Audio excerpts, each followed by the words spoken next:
Traders, we're back again. Today we're focusing more on breaker blocks. I've talked about order blocks, fair value gap. Today we're going to look at a chart and point out valid breaker blocks and how we can use that to catch smart entries. Have it in mind that all these entry models I'm listing out here, all you just need to do is to pick one. You don't need to add everything. Pick one, focus on that, and do what? Pack out funds for yourself. Let's go to the chart, guys. And what we have here, breaker blocks, it is a failed order block where institutional orders are trapped, leading to a shift in market structure and a change in the role of that zone, that is from support to resistance or vice versa.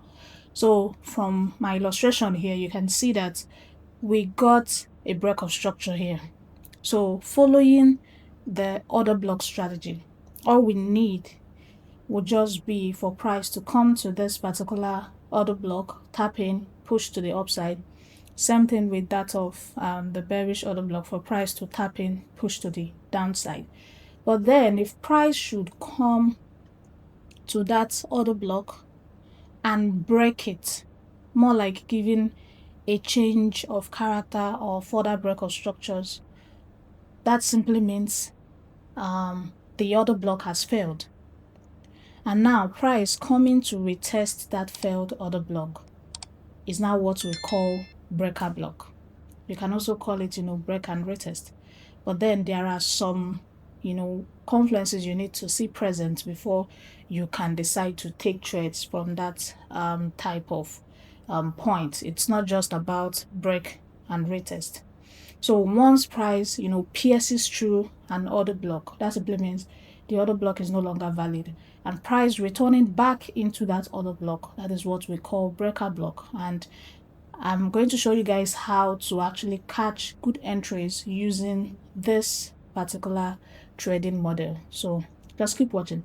Let's get to know the importance of breaker blocks. Why is breaker block important? A breaker block is very important in smart money concepts trading because it helps traders understand where the market has switched direction. So you can also see from this illustration, once we get that failed order block, once price pierces through an order block, you position that order block. All you just need to do is map it out, waiting for price to come back into that zone, and then you take your entry. It shows that the market has changed direction. And remember, once price clears a valid order block to the downside, that signals a change of character. And most of the times price can just come, retest the failed order block and keep pushing to the downside. So that is very important to note. Same thing is applicable to that of the bearish structure. Price piercing through a valid order block, and then you map out the failed order block as the breaker block. You wait for price to come into that zone, and then you push it to the upside. Remember, you don't just trade it blindly. There are some confirmations, there are some confluences you need to see present, which I'll show you guys on the next slide. So let's go through the different confluences you need to see present, to map out a valid breaker block. So the first one here, an order block must do what? Fail. A breaker block only makes sense if there was a valid bullish or bearish order block that fails. Example, a bullish order block that price was expected to respect, but instead got broken, just like what we have here. So you can see that we have a break of structure. Now, if we are trying to trade off an order block, mapping out the order block that caused this break of structure, you can see what price did. Price came, tapped into the order block and pierced through it without it playing out. So that simply means this order block has failed. All we need to do now is to look for valid point to map out the breaker block, and the breaker block will be the failed order block, but in a way that price will come to do what? Retest. So for the next one, which is number 2, the structure must break. It can either be a break of structure or a change of character. So after the order block fails, price should break market structure in the opposite direction. This confirms the smart money has shifted order flow. So Once price clears that particular order block, make sure it's not trying to go and tap into another order block below or above before you will now, be cleared out as liquidity. Make sure that price is dishing out either a change of character or a valid record structure before you can consider an order block as failed. So most of the times I prefer when it is giving me a change of trend, giving that valid change of character, then you can now map it out and wait for price to, correct into it, and then you drop it. Because don't try to map out a breaker block when price is just trying to clear liquidity to tap into a more valid order block that is below. So have that in mind. Make sure that there is a clean break to the downside, signaling a change of character or a break of structure before you can say that an order block has failed. For the next on the list, there must be a retest and mitigation. After the break, price should come back to retest the broken order block. Now a breaker block. The breaker block becomes the new point of interest for possible entry. So watch as price is returning back into the broken order block.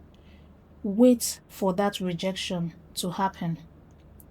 You can go aggressive, you can also wait for the confirmation, but then wait for that rejection to happen to be sure that price is ready to, react from there and give you your preferred direction. So don't just jump it, because sometimes it may just clear it and keep pushing.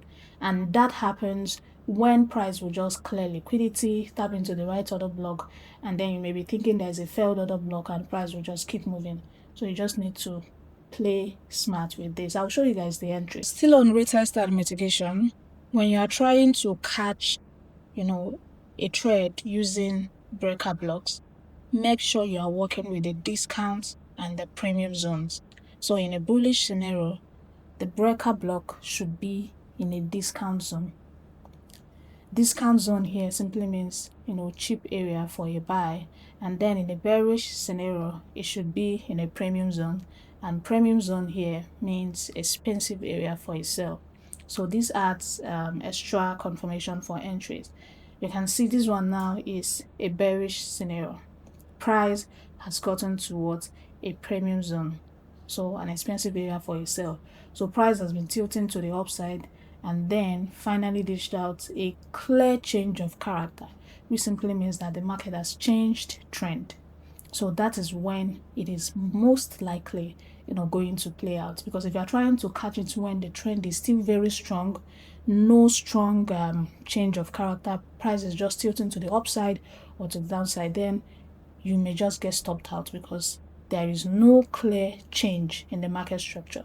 So make sure you are catching it at the discount zone or the premium zone. So the next we have on the list is the entry placement. Very, very important. Most of you may just try to tighten your stop loss and the rest, but watch how you place your entries. Now, have it in mind that you can go aggressive or you can work with confirmation. Now, for the stop loss, place it above or below the breaker block with some breathing space. Now from here, I always consider the last week rejection after the break, just like what I do if I'm trying to take my trades from other blocks.